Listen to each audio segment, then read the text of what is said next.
Hello, എല്ലാവർക്കും നമസ്കാരമുണ്ട്. ഞാനേ നമ്മുടെ രാഹുൽ ഗാന്ധിൻ്റെ വോട്ട് ചോർച്ചനെക്കുറിച്ച് അതിനെക്കുറിച്ച് 4 പറഞ്ഞില്ലെങ്കിൽ പിന്നെ ഞാൻ എന്തിനാ ഒരു കോൺഗ്രസ്സുകാരിയാണെന്ന് പറഞ്ഞിരിക്കുന്നത്. പ്രതിപക്ഷ നേതാവിനെ വർഷങ്ങളായി ഈ 2 പാർട്ടിക്കാരും പൊട്ടനാണ്, മന്ദബുദ്ധിയാണ്, എന്തെല്ലാം അപവാദങ്ങളാണ് ഈ 2 പാർട്ടിക്കാരും രാഹുൽ ഗാന്ധിന് പറഞ്ഞത് എന്നറിയുമോ?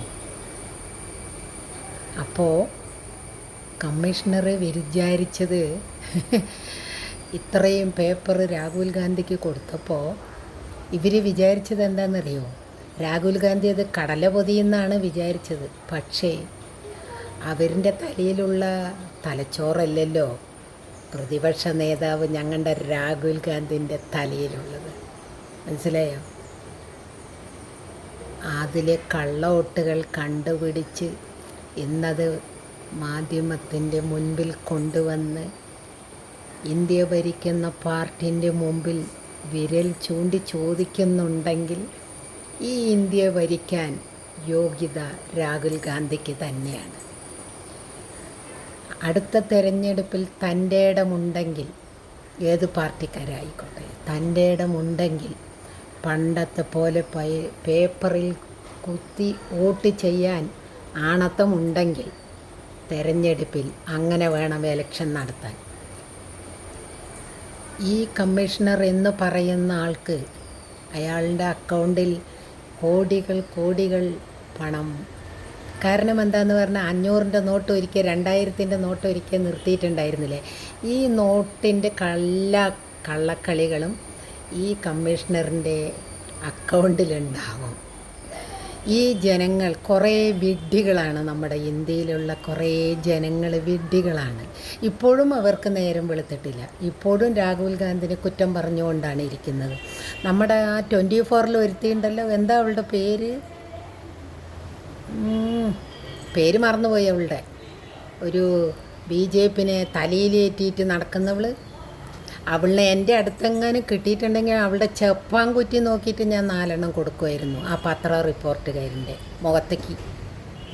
ഇത്രയും തെളിവ് രാഹുൽ ഗാന്ധി തെളിയിച്ച് കാണിച്ചു കൊടുത്തിട്ട് അവൾ പറയുന്നത് എന്താണെന്നറിയോ? ഇന്നവിടെ ഇന്നത് നടന്നില്ലേ, അതിന് തെളിവുണ്ടോ? ഇന്നതിന് തെളിവുണ്ടോ? ഇതൊക്കെയാണ് അവൾ ചോദിക്കുന്നത്.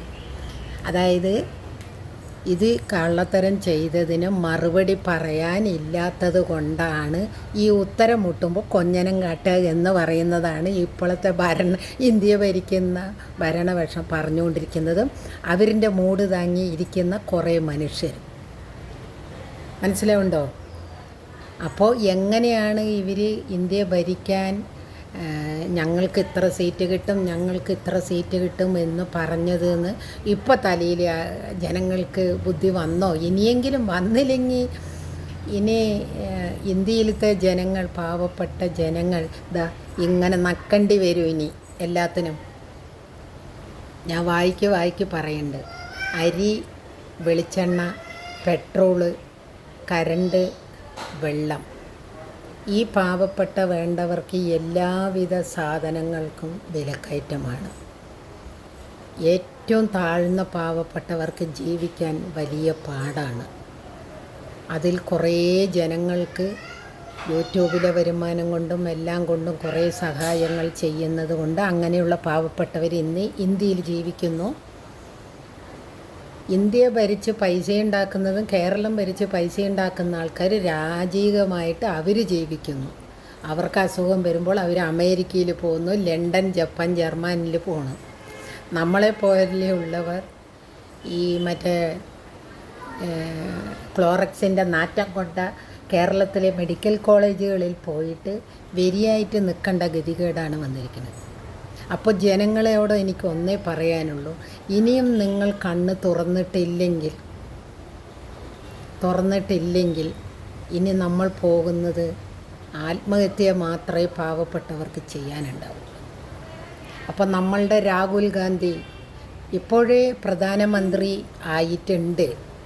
പ്രതിപക്ഷത്ത് ഇരിക്കുന്നുണ്ടെങ്കിൽ ഇന്ത്യ ഭരിക്കാൻ യോഗ്യതയുള്ള ഒരാൾ നമ്മുടെ രാഹുൽ ഗാന്ധിയാണ്.